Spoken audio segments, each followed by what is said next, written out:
Gusto mo ba yung ka-date mo ngayon ay magiging patay na patay sa'yo? Yung hanap-hanapin ka para parang bang gustong-gusto ka niyang makasama palagi? So, dito lang yan. Kasi sasabihin ko sa'yo yung mga tips para yung tao na yan ay magiging patay sa'yo at hanap-hanapin ka. Yung para sa kanya, you are very irresistible. So, dito lang yan. This is Joanna again, and this is my third video. Kung hindi nyo pa napanood yung first at saka second video, panoorin nyo kasi may mga tips rin doon ko about love at about relationship. So anyways guys, paano ba magiging patay na patay ang tao sa inyo? Lalo na yung bago pa kayo nag-date, tapos gusto nyo siya, tapos para magiging gustuhin ka rin niya, magiging patay siya sa'yo. So ibibigay ko sa inyo yan, yung mga tips na yan. But kung ang tip na ito ay hindi ka comfortable, wag nyo lang gawin kasi depende rin yung sa tao, di ba? Pero be open-minded rin. Kasi kung wala ka ring action, tapos yung lalaki parang 50-50 sa feelings nyo or 50-50 na may gusto sa'yo pero gusto mo, dapat mag-action ka rin, ha? Pero don't worry, wholesome naman ang sasabihin ko sa inyo. So first of all, open-minded, okay? And second, kung hindi mo style, hindi ka comfortable, wag gawin, okay? First na gagawin nyo, ask your date kung ano ang gustong color na ipasuot niya sa'yo kung magdi-date kayo. O, diba? Baka sabihin nyo, hoy, ang OA naman yan, hindi naman yan magmamatter. Oh, no. Kasi po, merong mga ka-date tayo na ayaw niya na sa isang color na yan na susuotin mo when you are with them or with him, with her. So, kung ikaw naman, may mga color na ayaw mong isuot, wag mo na siyang tanungin kasi baka favorite color niya yan.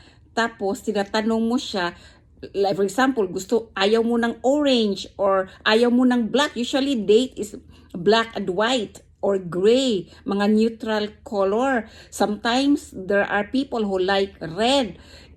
Kung ayaw mo ng black, tapos tatanungin mo yung ka-date mo, tapos gusto pala niya black, o di ba? So wag ka nang magtanong kung may mga color na ayaw mo talagang isuot. So bakit guys? Bakit may impact yan sa ka-date nyo? Kasi during your dates, especially your first few dates, may mga lalaki talaga na naa-attract sa color ng damit. Okay? At yung ka-date nyo, they will feel good also seeing the color that their date are wearing, di ba? Or is wearing. So, yun, they will feel good at the same time, they will feel attracted. So, yun. So, wag mo nang tanungin kung ayaw mong magsuot ng isang color, especially mga neutral color. Kasi sa napapansin ko guys, ang mga lalaki gusto nila on their first few dates ng babae, either black, white, and red. Okay? So tanungin nyo ano ang color na gusto nilang isuot sa'yo on your first few dates or kahit pag ilang dates na yan, okay? Meron pa pala akong i-add guys. So, kung ikaw naman ang lalaki tapos ikaw ang magtanong sa babae, pwede naman yan. At ito ang tip guys, ang mga babae, gusto nila yung mga kadate nila na lalaki is either black, white, brown, and blue. And also dark gray. Ayaw namin yung parang nasa Hawaii ka, yung unless lang kung nag-date kayo sa beach, okay?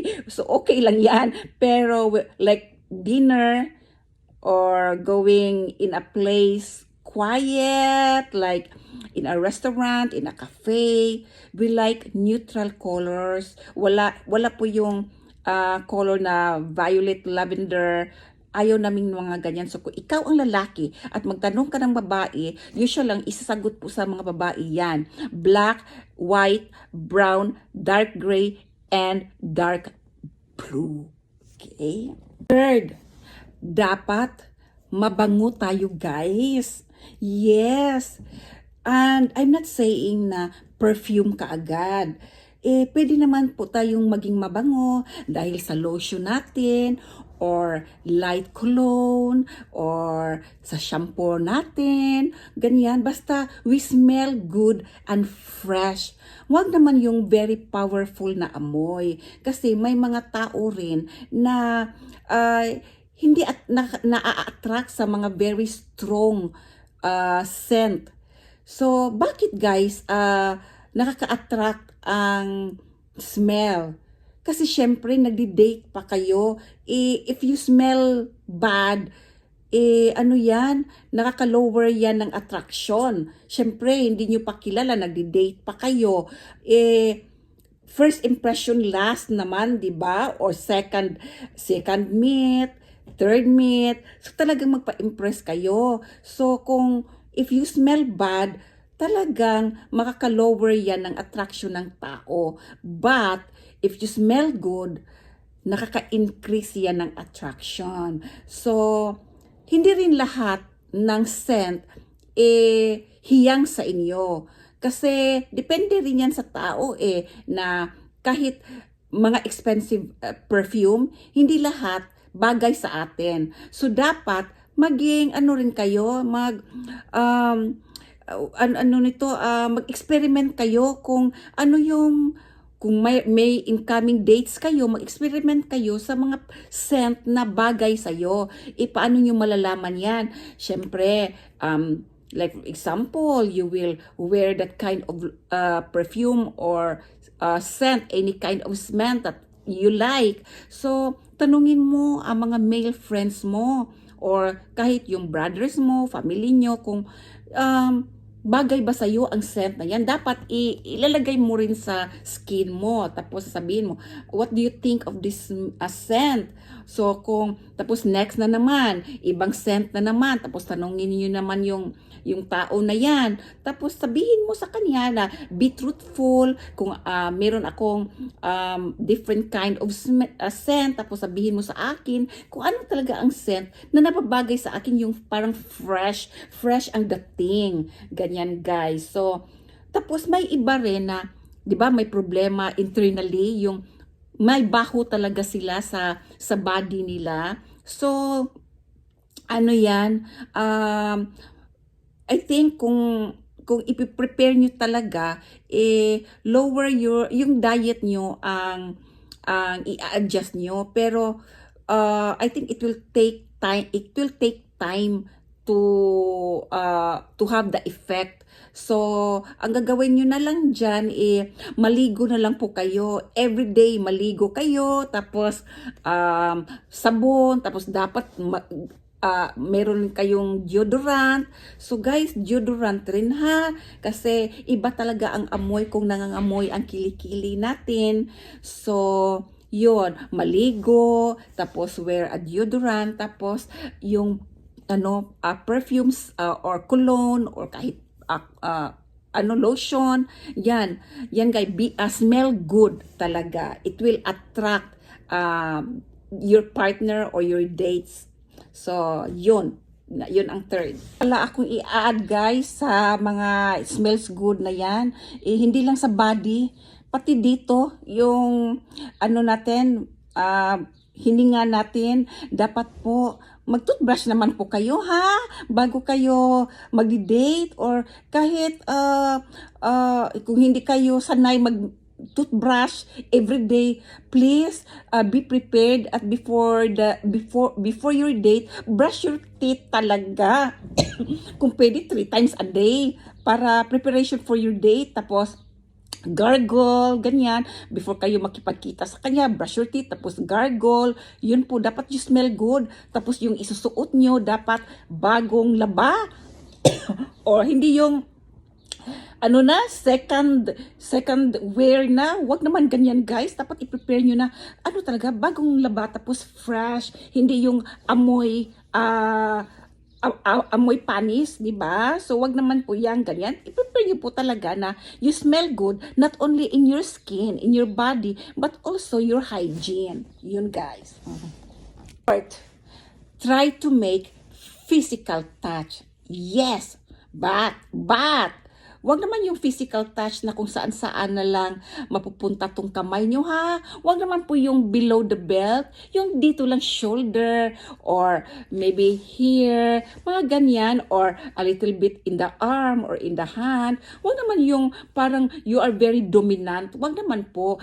You still have the respect, you still have the elegance, you're still feminine kung babae man, yung ipapakita mo pa rin sa kanila na you are a respectable person.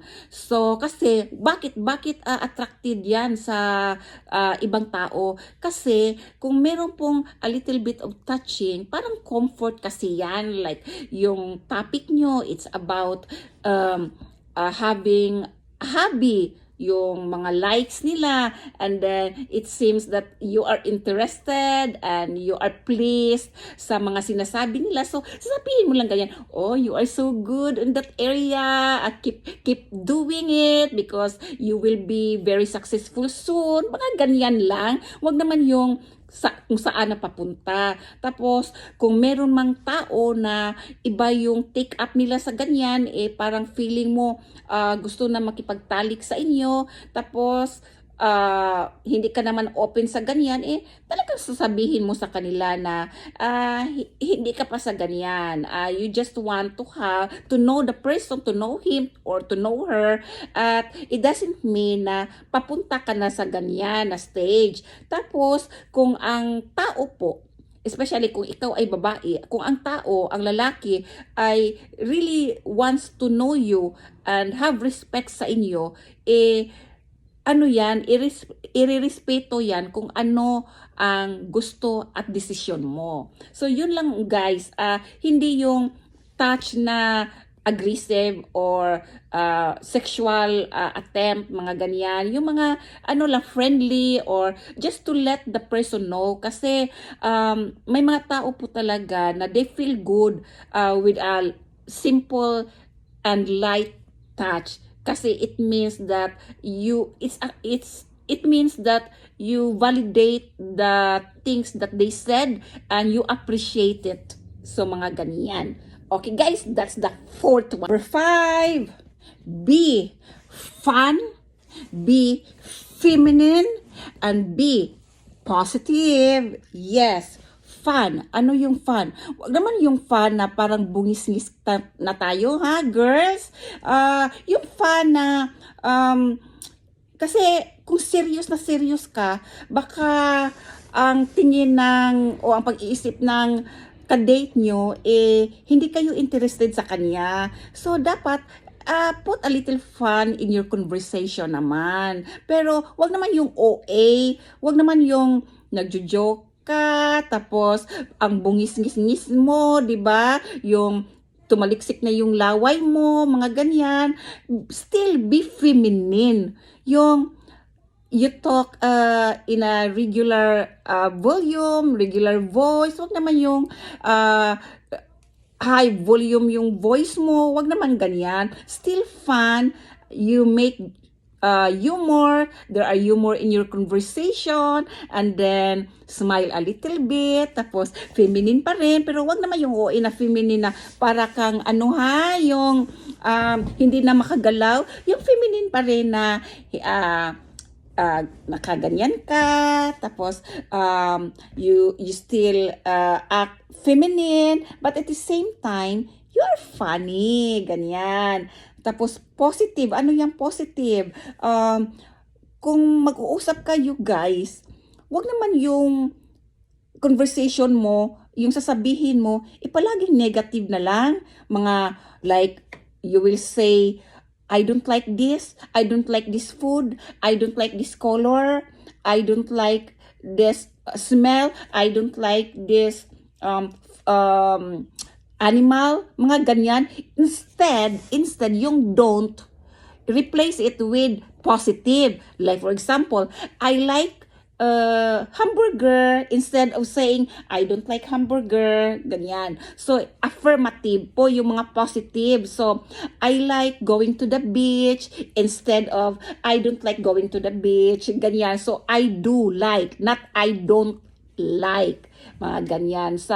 Tapos yung tone mo rin, yung feminine ka rin magsalita. Ay, pwede naman hindi feminine like me. I'm not really feminine when I talk, but hindi yung parang ano tayo, yung nasa microphone. Wag naman ganyan. Yung ano pa rin, may tone na low, tapos normal, ganyan. Wag palaging high. And then, yun, wag palaging problema yung sasabihin ka agad. Kasi first few days, you still getting to know each other. So, mga positive lang. I'm talking here yung dates na hindi mo pa kilala yung tao, ha, yung first few meetings niyo pa, kasi iba rin yung nagde-date kayo na best friend na kayo or barkada kayo, yan, mga kilala mo na yan, lahat ng baho nyo at saka pagkatao nyo, alam na niya. So I'm talking here, yung ka-date nyo na bago mo pang kakilala, yun guys. So guys, kung ang ka-date nyo may mga joke, kahit corny, tumawa naman kayo, kahit Tupperware lang, wag naman yung tawa na ang lakas-lakas niyong tumawa, ha? Yung ano pa rin, feminine pa rin na tawa, yung ipakita mo sa kanila na interested ka sa mga sinasabi niya, kahit corny, pero okay lang yan guys, tawa lang kayo kahit Tupperware, kahit hindi nakakatawa. Tapos, give and take sa mga conversation, mga ganyan. So, yun guys, don't forget that, be fun, be feminine, and be positive. Next is, compliment your date. Yes. Bakit? Kasi, may mga tao na may gusto sa atin, may gusto sa'yo, pero kung hindi ka nagko-compliment, akala nila hindi ka interested sa kanila. So, you need to be comfortable in expressing your things that you see or you saw in him and the things na na-observe mo. So, kung gusto mo yung pananamit niya, so sabihin mo sa kanya na bagay sa'yo ang sinusuot mo ngayon, bagay mo sa'yo yung color na yan. Kasi meron ring mga tao, especially yung mga lalaki na mahina yung self-esteem nila.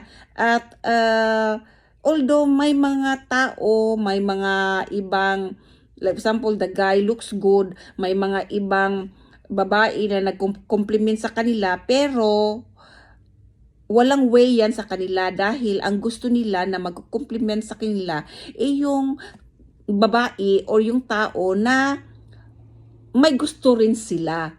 So kung ang tao na yan, kung ang ka-date mo may attraction sa'yo, syempre, gusto rin niya na i-compliment mo siya from their looks, from their yung sinusuot nila or yung mga ginagawa nila, even by saying, thank you for coming, I really appreciate it.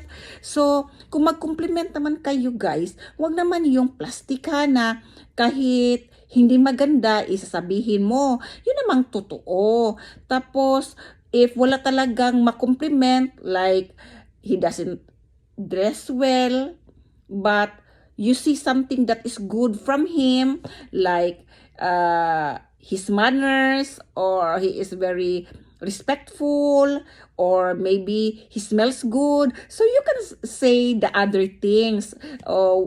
Pwede mo naman mag-come up ng mga ideas or ano yung mga katangian niya na positive or maganda rin. So, mag-compliment ka sa mga bagay na yon. Kasi may mga tao talaga na, especially the guys, ano sila, low ang self-esteem nila when it comes to physical things, yung sa pagdadamit nila, mga ganyan. And even though maganda silang tingnan, para sa kanila, wala pa rin, para sa kanila pangit. So, maganda talaga pakinggan at they will, yung self-esteem nila tataas kung ang tao na gusto nila nagko-compliment sa kanila sa mga bagay na yan. Yan guys. Next, be yourself. Yes guys, huwag yung fake na ikaw ang ipapakita mo sa kadate mo. Kung ang kadate mo ay outgoing, tapos ikaw introvert, let him know that you are an introvert. But if you are willing to be with him or to have an adventure with him and go out and have sports with him, kung sa'yo, willing ka at open ka, sasabihin mo sa kanya, like, I like to, I'm an introvert person, but gusto ko matry with you someday to do that, I'm willing to learn. Mga ganyan, wag yung, you wanna impress someone, pero sa kalooban mo pala, hindi mo pala gusto yan. So, dapat naman, yung willing ka rin na to explore na hindi yan ang palagi mong ginagawa, hindi yan ang ginagawa mo, pero willing ka na ma-explore yan. So, okay lang yan kasi ang mga tao, ang mga lalaki, gusto rin yan yung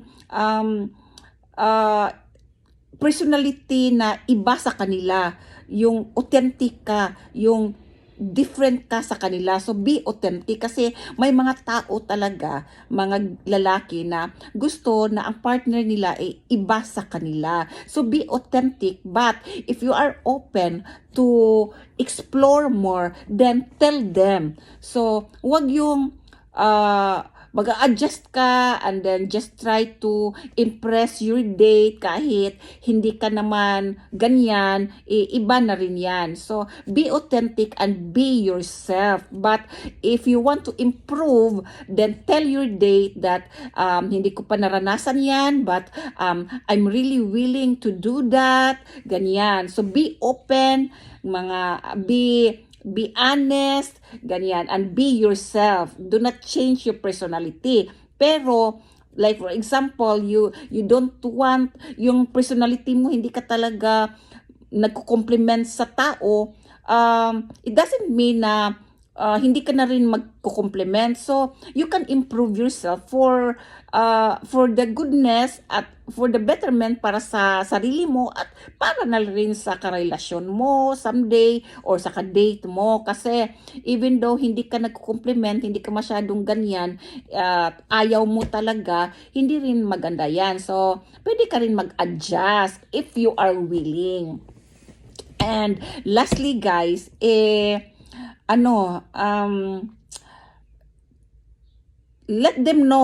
let your date know that you want to see him again. Yes. So, iparamdam mo yan sa ka-date mo na interested ka pa rin na makita sila or mag-date sa kanila next time. Kasi, may mga tao na nahihiya na kasi nahiya silang magtanong sa ka-date nila kung pwede ba silang mag-date ulit. Meron ring mga tao na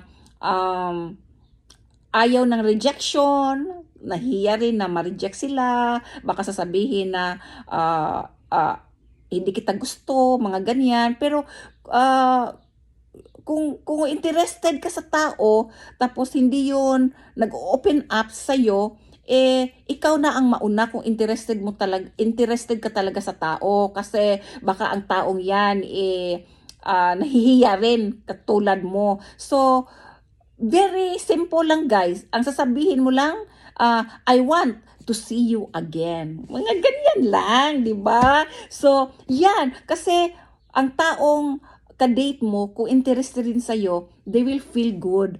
hearing that from you. So yan guys, yun ang mga tips ko, 'di ba? Very simple lang, hindi naman very extreme. So gawin mo yan guys para kung sino man yang ka-date mo na gustong-gusto mo at parang 50-50 pa yung ano nyo, relationship nyo, gawin nyo yan para naman may follow-up days at saka maging kayo na. So yun guys, please don't forget to subscribe, like, and comment, and share. And good night guys.